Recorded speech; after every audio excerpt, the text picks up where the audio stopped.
Bonjour les décadents, petit vlog ciné qui pop de nulle part. Avec mon retour sur YouTube, j'aimerais bien aussi de temps en temps vous parler quand même des sorties récentes et surtout des bons films, de parler de bons films de temps en temps. Et donc aujourd'hui j'aimerais vous parler de mon dernier coup de cœur qui est The Substance de Coralie Farja. C'est actuellement au cinéma, si vous l'avez pas vu, franchement je vous le recommande complètement. Je sais que Karl le Croco, qui est un viewer de la chaîne, ne va pas être d'accord avec moi.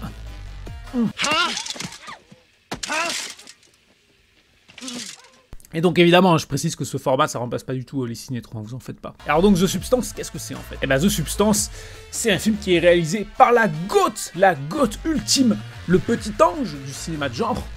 J'ai nommé la française Coralie Farja. Et le film, eh ben il fait beaucoup parler de lui, bien plus que le précédent film de Coralie, qui était Revenge. Et si je fais cette vidéo, en fait c'est justement pour dédiaboliser un peu le film, parce qu'on lit beaucoup de trucs, on entend beaucoup de trucs, qui sont à mon sens un peu des conneries quand même. À écouter les critiques, en fait, on a l'impression que c'est le film le plus gore de la planète.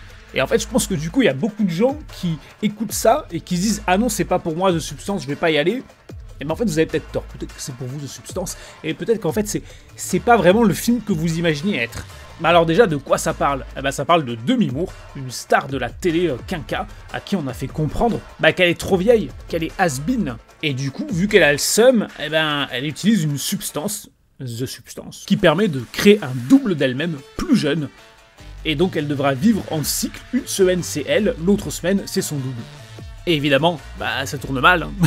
Sinon il n'y a pas de film. Et donc évidemment, oui c'est graphique, et oui il y a des concepts assez perturbants, hein. Par exemple, en fait son double, il lui sort de la colonne vertébrale, moi ça m'a un peu fait penser, il y a du sang et tout évidemment, moi ça m'a un peu fait penser à la mue des araignées. Mais la volonté c'est pas de choquer, c'est pas de faire des images choc.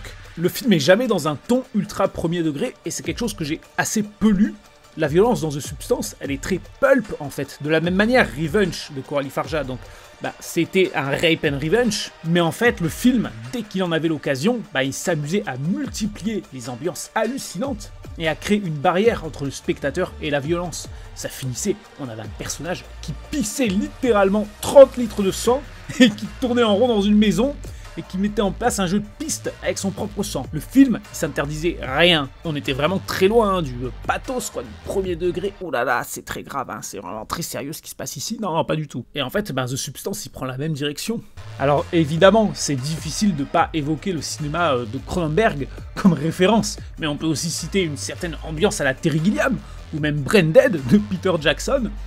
Et donc, le film, il est dans un décalage constant, qui marche franchement bien pour moi en tout cas. En fait, vraiment, ce que personne ne dit, c'est que vraiment, c'est extrêmement drôle.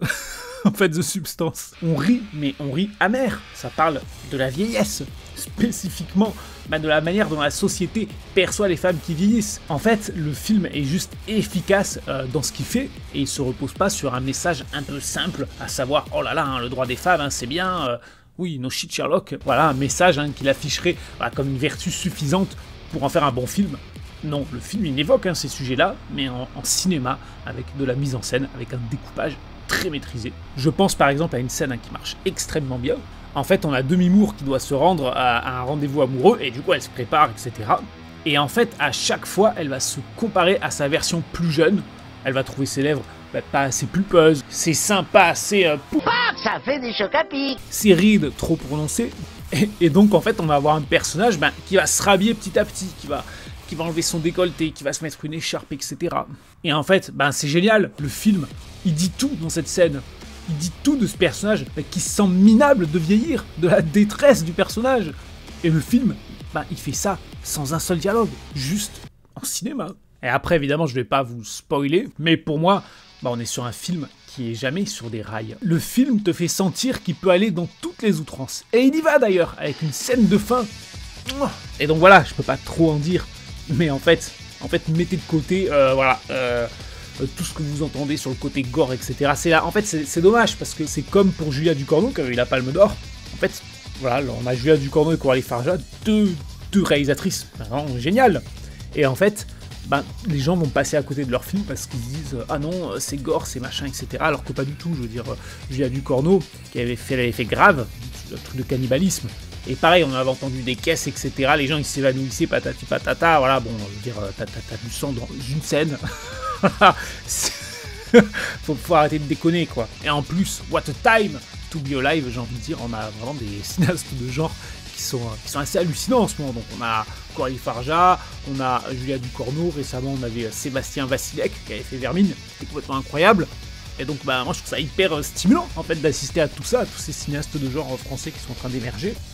Et donc ben voilà, donc c'est une raison supplémentaire pour aller voir The Substance, même si malheureusement voilà, c'est un film qui a été produit aux États-Unis parce qu'en France on est trop occupé à produire Astérix et Obélix aux Jeux Olympiques.